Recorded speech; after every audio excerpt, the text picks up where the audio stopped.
Thought we'd start with a little bit of background about us. Top left there, that's where we are now with our obsession. Bottles in our hand of the spirits we love. But we have been teachers, we've been working in the mental health field, and we love diving. And as you can see in this slide, Rebecca loves taking her gin with her wherever she goes.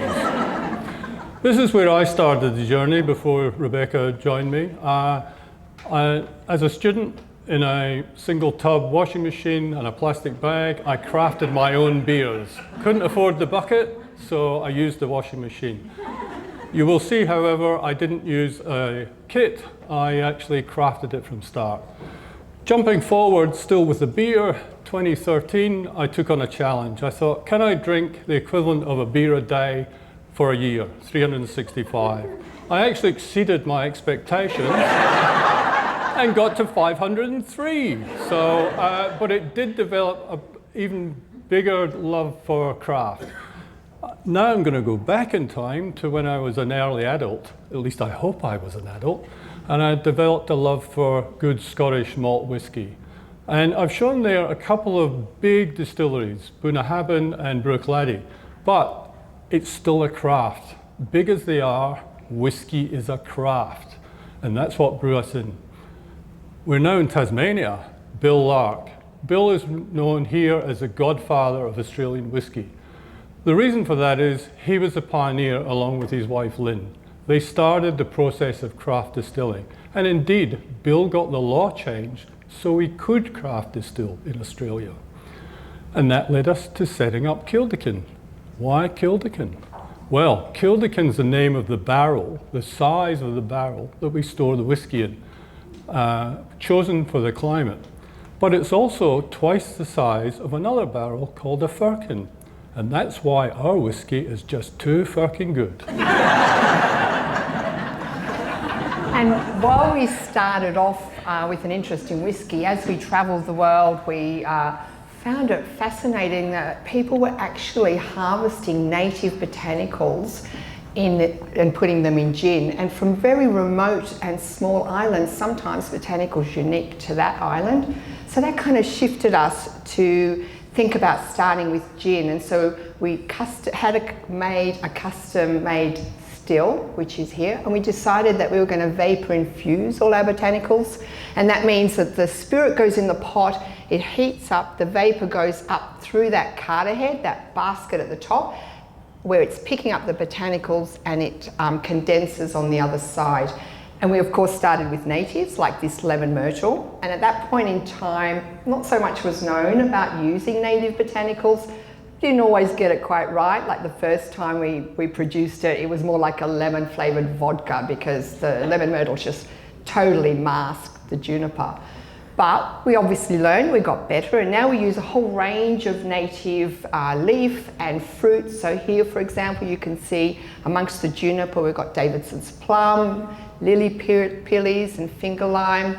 And we produce two gins that, other than the juniper, are all Australian native. So the yellow one, the original Australian gin, was the first product that we produced, mainly using Australian native leaf.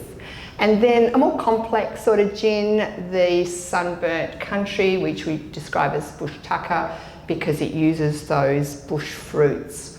And although we kind of had started with our passion and our obsession with making gin, we also had to think about the practicalities, and we learned a lot about marketing and branding, and you can see the transition there from our first Australian larrikin to the yellow bottle that we have now. So this was a steep learning curve for us as well. And we still have a lot of fun when we develop new recipes. So for example, we developed a raspberry drop gin, which has been really popular because, well, raspberry drops are iconic in Ballarat, right? And when we released our vodka, we thought with the vanilla vodka, what would it be like to steep a whole vanilla bean in the vodka? So it continued to infuse even when the customer took it home. And one of the big things that we were interested in right from the beginning was collaboration and community engagement. And we developed, for example, a couple of gins for Sovereign Hill, harvesting some botanicals from the site.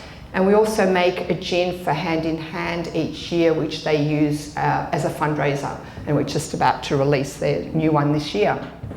So back to the whisky, where we started. This is one of the two stills we use for whisky. What we do is we bring in a wash liquid, which is about 9% alcohol, and through 2 distillations, we actually raise that up to over 60%, ready to put in the barrel, which was then aged for a couple of years. There's a lot of crafting in whisky. There's the yeast, the malted barley, the shape of the still, especially the neck, the line arm up and down, or also the cut. So we don't collect the entire distillation, we have to select the middle section of it, and that is critical to the taste in the end. Then we move on to the barrel. The choice of wood is very important, so whether it's French oak, American oak, and also the extent to which it's charred inside, all impacts on the flavour. Of course, we don't ignore it and leave it for the 2 years that it's legally required. We take it out, we sample it, we look at it, we check the colour, we check the aroma, we check the taste.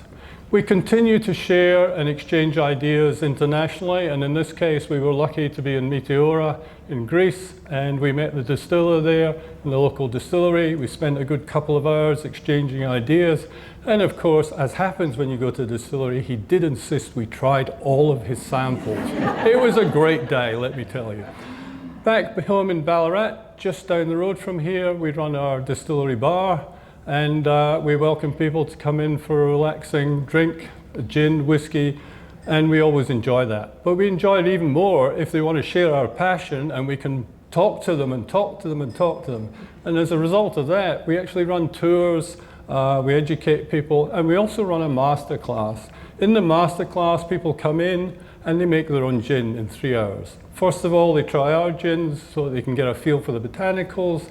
They choose the botanicals, and then they distill their own gin, and after 3 hours they walk out very proudly with their own bottle of gin. Many thanks.